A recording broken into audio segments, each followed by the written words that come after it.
Olá, meninos e meninas do nono ano. Vamos dando seguimento aqui às nossas videoaulas, agora com a temática do nazismo, o nazismo na Alemanha. Mais um governo totalitarista que surge dentro do período entre guerras que nós estamos estudando. Período esse que vai do ano de 1918, com o fim da Primeira Guerra Mundial, até o início da Primeira Guerra Mundial, no ano de 1939. Bem, como nós já estamos vindo estudando desde a aula passada, a gente vem caracterizando todo um sistema, todo um regime totalitário que inaugurou ali na Itália com Benito Mussolini. E esse governo totalitário, vale lembrar para a nossa aula de hoje que ele tem algumas características, como o partido único, no caso lá da Itália era o partido fascista de Benito Mussolini, que isso chegou lá juntamente com os milicianos com as camisas negras. Dentro ainda das características do totalitarismo tem o nacionalismo exacerbado e o culto à personalidade, que vai ser muito grande agora com Adolf Hitler. Então, isso aí, tudo isso aí são aqui as características do totalitarismo, que com a relação à nossa aula de hoje é tangível ao nazismo alemão. O nazismo que vai surgir na década de 1930 na, na Alemanha. Ainda, continuando a nossa aula, aliás, dando início à nossa aula, o que vai levar um grupo de pessoas, um país a seguir uma pessoa que chega hoje até nós, aos nossos ouvidos, via a história como um louco que foi Adolf Hitler. O que fez várias pessoas seguirem um ser humano que hoje nos soa como um dos maiores sanguinários que já pisou na Terra? Bem, gente, eu acredito que vocês já devam ter aprendido, até porque eu já tratei disso em sala de aula, que geralmente um país que ele está à beira do caos, ou melhor, mergulhado no caos, com crise financeira, crise política, o povo passando fome, inflação estratosférica, o povo está sem a menor esperança.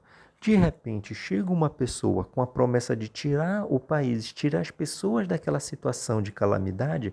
É claro que as pessoas vão encontrar naquele ser humano, naquele líder, um alento, uma salvação. E logo, lógico, isso aí é que vai fazer com que muitas pessoas sigam Adolf Hitler e os nazistas.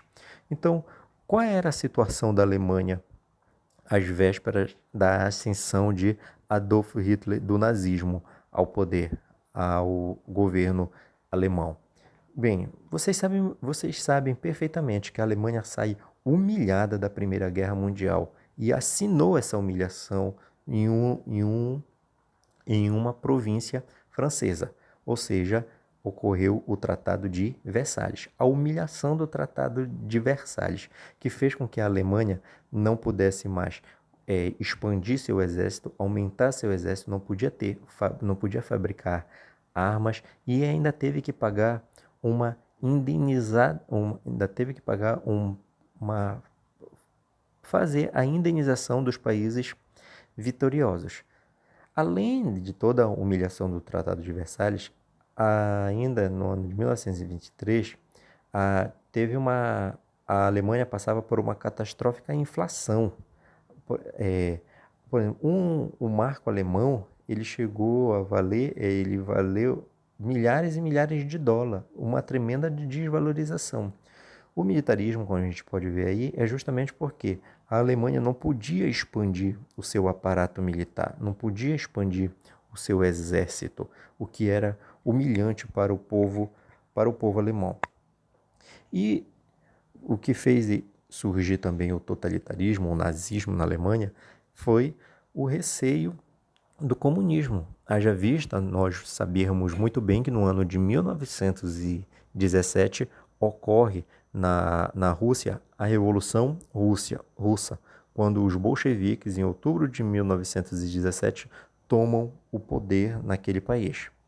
E ainda, quando a Alemanha já estava quase se recuperando, tomando empréstimos dos Estados Unidos, ocorre no ano de 1929 nos Estados Unidos a quebra da Bolsa de Nova York, dando fim assim a um plano que vinha dentro da República de Weimar.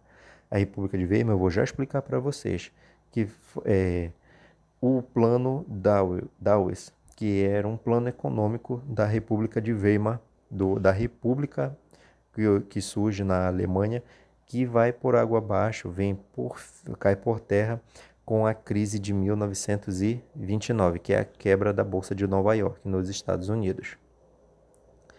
Adolf Hitler, essa personalidade que aparece nesse slide aí, é que vai ser a promessa de alavancar a Alemanha na década de 1930.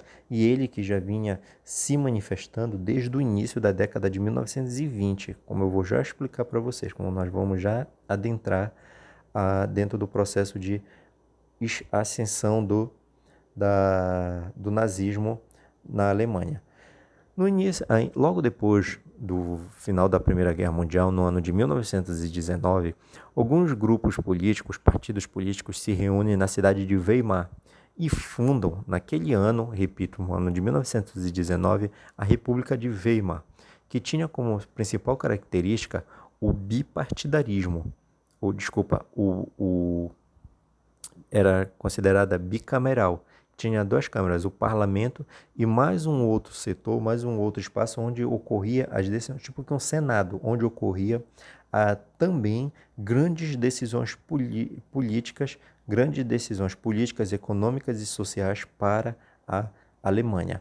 Ainda no ano de 1919 ocorre a fundação do Partido Fascista Alemão, ou seja, Partido Nazista na Alemanha. E ainda lá, já no ano de 1920, surge com uma nomenclatura o Partido Nacional Socialista dos Trabalhadores Alemães. Só um destaque que esse nome socialista não tem nada a ver com que não tem nada a ver, eles não têm vínculo nenhum com nenhuma filosofia socialista, certo? Alguns historiadores afirmam que esse nome é aplicado ao partido pelo fato de que os nazistas eles precisavam ganhar a simpatia do povo trabalhador. E como o socialismo estava, digamos que na moda na Europa com a Revolução Russa, com a Revolução Socialista Russa, esse nome foi agregado ao partido para ter a simpatia do povo trabalhador, ok?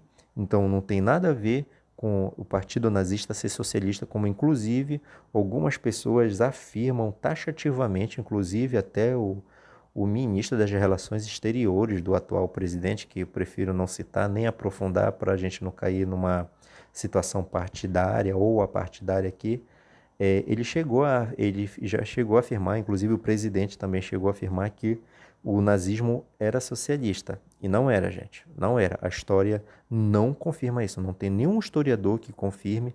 Nunca na história o nazismo foi socialista. Muito pelo contrário. Muito pelo contrário. Eles perseguiram, eles mataram, eles eram antissocialistas. Eu vou mostrar para vocês no decorrer da nossa abordagem. Vai surgir juntamente dentro da ascensão do nazismo, um grupo miliciano, que assim como teve a milícia de Benito Mussolini, do fascismo na Itália, os camisas negras, na Alemanha também vai ter, só que os chamados camisas pardas, que acho que tinha um outro nome também, que era chamado de seções de assalto, e tinha como sigla essas duas letras que vocês podem ver aí, a SA, que era a milícia dos nazistas, que também exerciam aquela função de organizar, dar segurança para os comícios do partido, dar segurança, expandir, causar um terror na Alemanha, caçar, procurar, aterrorizar socialistas, inimigos políticos que eles consideravam que poderia atrapalhar o caminho para a ascensão do nazismo na Alemanha. E no ano de 1923 vai ocorrer um ataque do partido nazista contra a República de Weimar. Eles vão tentar tomar o poder na força. Só que o intuito deles, a tomada deles foi fracassada. E é nesse ano que Adolf Hitler é preso. E na prisão ele faz o seu livro, o chamado Mein Kampf, que significa A Minha Luta. E é justamente no Mein Kampf que ele vai pregar a luta, o ódio contra os judeus, o chamado antissemitismo. E aí nessa passagem, eu trago aí nesse slide, nós trazemos aí nesse slide uma passagem, um escrito dele demonstrando todo o ódio dele, toda a raiva, todo o ódio que ele prega. E ele vai fazer com que os alemães abracem essa ideia de ódio contra os judeus. E aí ele vai pregar também, junto com o ódio, juntamente com o ódio que ele vai caracterizar, ele vai deixar bem claro no livro dele, no Mein Kampf, ele vai pregar, dizer que só existe uma raça pura no mundo e que essa raça pura é a raça ariana, a raça alemã, a raça branca, a raça pura. A raça humana sem problemas físicos, a raça pura de inteligência, de força, de pureza. E ele vai deixar isso tudo bem claro no seu livro. Como a gente pode ler aí, que ele diz que todo cruzamento de dois seres de valor desigual dá como produto um meio termo entre os valores dos pais. Tal ajuntamento está em contradição com a vontade da natureza. Olha o que ele está dizendo aí, que isso aí vai de contra a natureza, que dentro de combinações errôneas vai fazer surgir uma raça que não é pura. Então, dentro dessa, ele seguindo aí, tal ajuntamento está em contradição com a vontade da natureza, que tende a elevar o nível dos seres. Este objetivo não pode ser atingido pela união de indivíduos de valores diferentes, mas só pela vitória completa e definitiva dos representantes, o mais alto valor.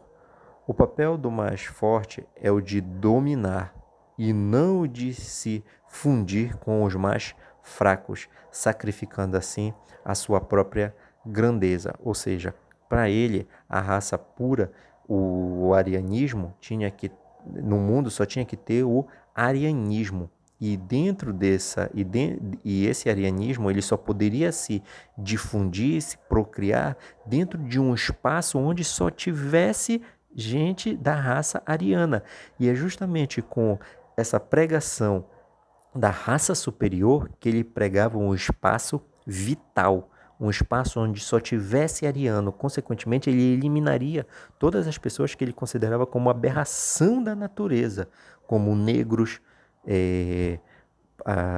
fisicamente falando, negros, anões, pessoas aleijados que tivessem algum problema físico, para eles não era da raça pura, e essas pessoas tinham que ser eliminadas. E socialmente falando, prostitutas, etnicamente falando, os ciganos, os judeus, principalmente, tinham que ser eliminados, e a raça ariana tinha que ficar vinculada, presa a um espaço cada vez maior. E quando a gente trata desse espaço cada vez maior para a raça ariana que ele prega no livro dele, Mein Kampf, ele está atrelado àquela ideia que eu dei para vocês, que é de uma das características do totalitarismo, que é o quê? O nacionalismo. Consequentemente, dentro do nacionalismo, o expansionismo. E é justamente toda essa ideia de expansionismo, de um espaço vital, que ele vai fazer surgir mais lá adiante, no ano de 1939, quando ele invade a Polônia e vai dar início à Segunda Guerra Mundial. Mas esse é um assunto para as nossas próximas aulas, certo? O que vocês precisam entender é que ele, preso com o Mein Kampf, ele vai trazer toda essa ideologia. E dentro da situação que a Alemanha estava, que eu acabei de explicar para vocês, ele vai conseguir, juntamente com o apoio dos seus milicianos, com os camisas pardas, ele vai conseguir ganhar a simpatia de muita gente, de praticamente toda a Alemanha a seu favor, e levar para a prática toda essa teoria que ele cria no Mein Kampf. No ano entre 1924 e 1929, a Alemanha, ela passa, por mais que ela tivesse, como eu expliquei para vocês, a Alemanha passa por uma crise financeira muito grande depois depois da Primeira Guerra Mundial, certo? Só que no ano de 1924 e 1929, dentro desses 5 anos, a República de Weimar, ela consegue um suspiro econômico, ela consegue ter uma alavancada, ela tem uma recuperação econômica, até porque ela se aproxima dos Estados Unidos e os Estados Unidos vai injetar ali alguma, algumas não, uma grande quantia financeira, certo? E isso aí vai ter também aí toda uma questão de propaganda nazista em relação a isso aí, principalmente com um homem chamado Joseph Goebbels, que eu vou mostrar uma imagem dele mais lá na frente. No ano de 1932,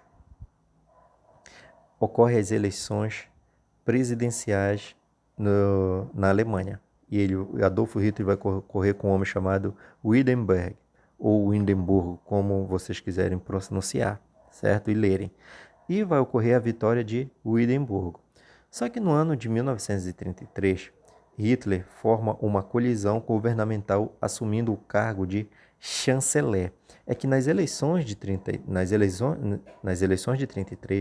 ou melhor, ainda nessas eleições de 1932, muitas pessoas do nazismo, do partido nazista, eles ganham algumas cadeiras, eles chegam a ganhar mais de 120 cadeiras no parlamento. E gradativamente eles vão chegando ao poder. No outro ano, anos depois, já no ano de 1933, melhor dizendo, um ano depois, ocorrendo uma outra forma de eleição na Alemanha, eles vão chegar a ter mais de 200 cadeiras no parlamento, ok? Até que no ano de 1933, eles vão dar um golpe, mas esse golpe é nos comunistas. Eles vão incendiar o parlamento, que como eu falei para vocês lá no início, parlamento significa o quê? É chamado de o hashtag. Eles vão incendiar o hashtag, eles vão incendiar o parlamento. Quem é que vai causar esse incêndio? Quem vai fazer esse incêndio?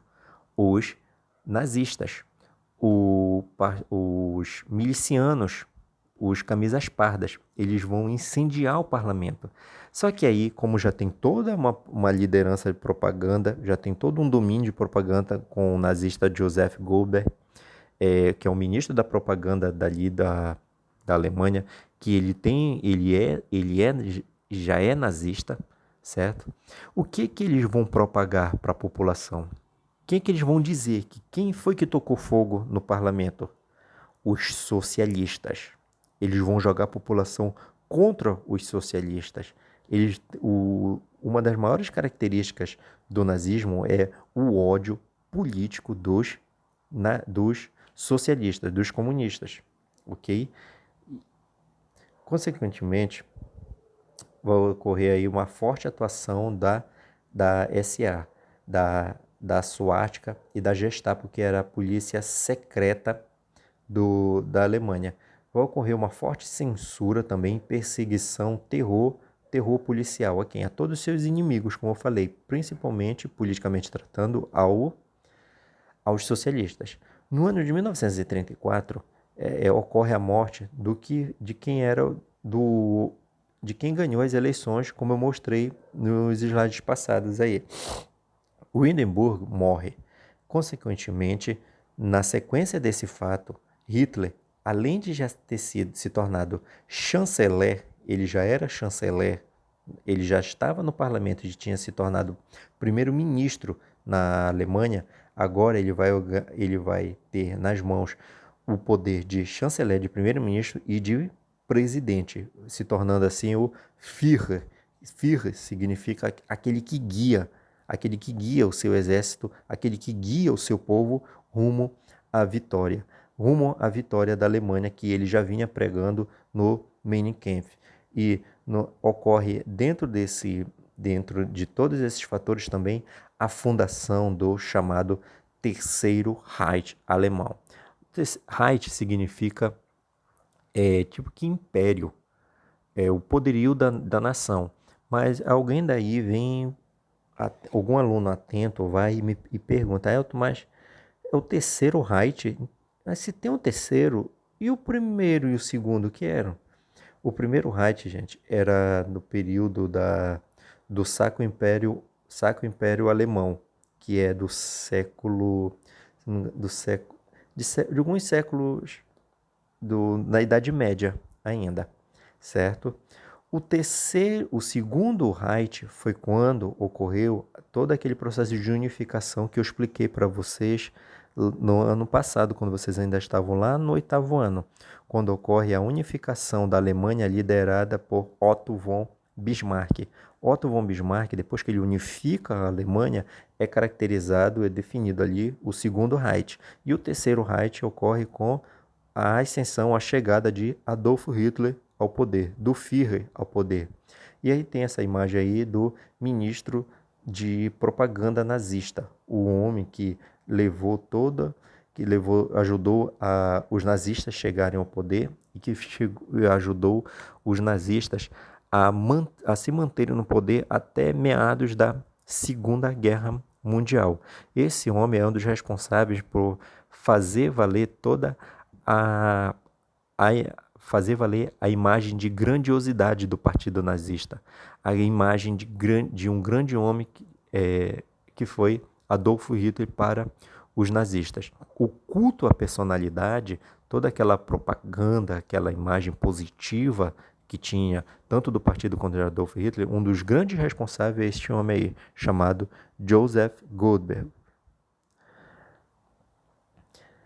A propaganda nazista feita por Goebbels vai ter imagens como essa aí, que você vê aí, tem um homem, nessa imagem à direita, você vê um homem aí atrás da bandeira americana e também atrás de uma bandeira da União Soviética. Dá para observar aí que é a imagem de de um bandido, alguém sorrateiro, prestes a atacar. É um inimigo, prestes a atacar. Quem que eles iriam atacar? A Alemanha. Esse é um inimigo e você vê bem embaixo, na região abdominal dele, tem também um símbolo judeu, que é a estrela de Davi, que é um símbolo que, inclusive, tem até na bandeira de Israel esse símbolo. Então, isso aí eram imagens de inimigos que a propaganda nazista alemã propagava e espalhava pela Alemanha. Melhor dizendo, nessa imagem aí tem a bandeira da União Soviética, dos Estados Unidos no centro, e mais ao lado da bandeira dos Estados Unidos tem a bandeira da Inglaterra, que foi justamente um dos países vitoriosos que recebeu as indenizações ali na questão do Tratado de Versalhes, que era grande inimiga alemã também. E mais aí nessa imagem ao centro tem um soldado nazista com toda a sua grandeza, toda uma pompa, uma robustez, expressando toda uma força, uma segurança, olhando para o horizonte de forma bem tênue, significando o quê? A seriedade do soldado e do governo nazista. E do lado ali toda a força, a brutalidade não, a coragem do soldado já na guerra, lutando pelo Führer, lutando pela nação, pela grandiosidade da Alemanha. Seguindo nisso aí, ainda dentro da propaganda, os nazistas eles vão queimar alguns livros que eram considerados impróprios para a cultura alemã, para a cultura nazista, para a cultura ariana, eles iam queimar, como a gente pode ver aí. E qual era o objetivo de queimar esses livros? De ensinar o que era de valores nazistas, principalmente para os estudantes, como vocês podem ver aí na imagem.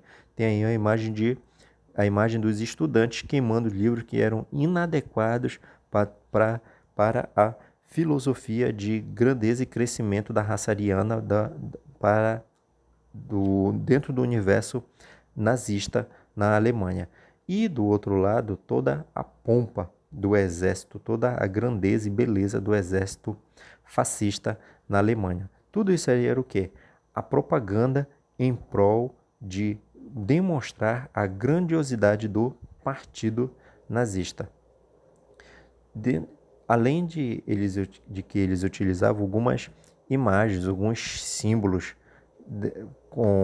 para mostrar a grandiosidade do partido do partido nazista, como a gente pode ver nessas imagens aí, certo, gente? Então, é dessa forma que o partido nazista chega ao poder com Adolf Hitler, dando o golpe, usando da força, usando da brutalidade com seus milicianos, usando da ideologia e da propaganda.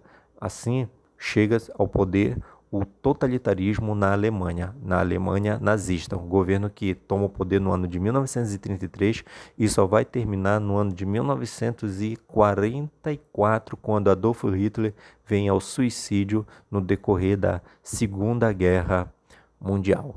Então, agora, com, com isso aqui, a gente dá, dá por encerrada a aula de nazismo e vamos, nas outras aulas, dar seguimento a todo o nosso programa. No momento que eu postar isso aqui, logo depois eu vou colocar as páginas de exercício que vocês vão fazer e mandar cópia para que eu possa corrigir os exercícios de vocês e dessa forma a gente seguir com o nosso trabalho até acabarmos e voltarmos para a sala de aula depois, todo mundo com saúde depois da pandemia. Tá certo, gente? Espero que tenha ficado claro para vocês, bem entendível, tudo bem? Valeu, até a próxima.